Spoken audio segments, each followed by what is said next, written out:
Did you love doing Second City? I did. I didn't. Boy, you know, it seems like the whole career has been one really happy accident. And that really was. I had no intention to work there. I'd done some improv in Chicago. I went to college at Northwestern. And Yes. then I'd done the improv scene in Chicago, but just sort of like pure improv. Nothing written, just pure hour-long improvs.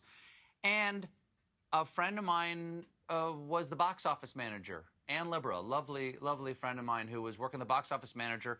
I had no money. I mean, not a dime. I was sleeping on a friend's floor, and she said, hey, do you want to just answer the phones here at the box office just to give you any money at all? And I said, oh, okay.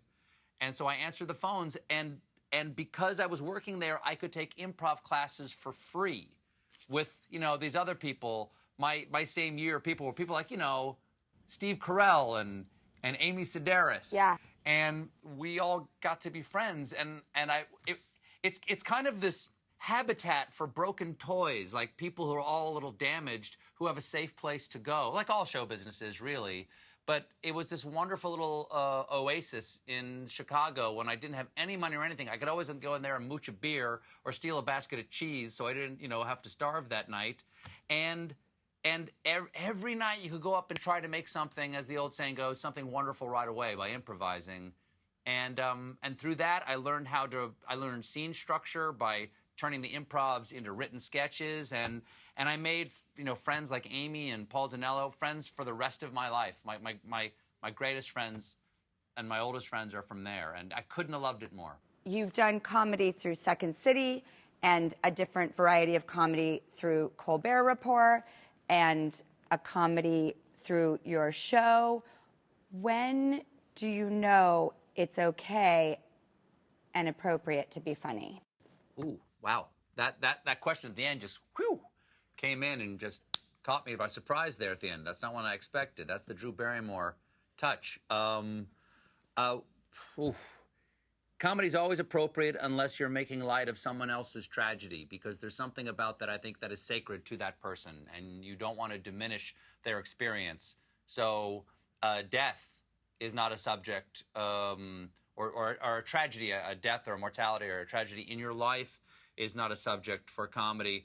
But other people's response to it might, like perhaps someone who is not taking it seriously enough and not perhaps leading people toward the answer toward a tragedy in our country is a source, because then you're talking about hypocrisy or a failure of leadership or something. You're not talking about the tragedy itself. So often I like to say that, you know, tragedy is the hub of the wheel, you know, where the spokes are meeting, and you can talk about where the spokes go out here, how it affects our lives, and that's appropriate.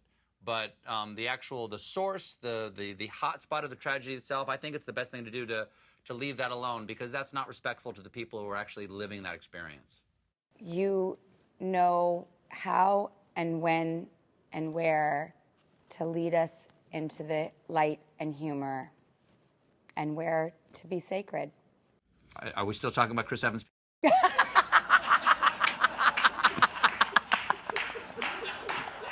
Because